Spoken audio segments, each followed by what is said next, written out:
my camera, the remote control is fully charged. I'm going to turn it on. Power button's on top. Pair new. Click on that.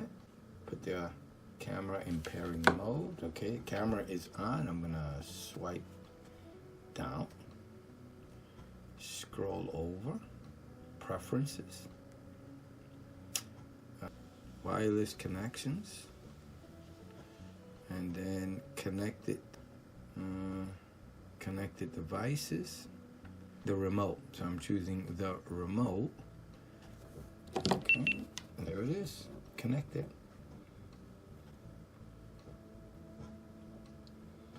Perfect. So I press.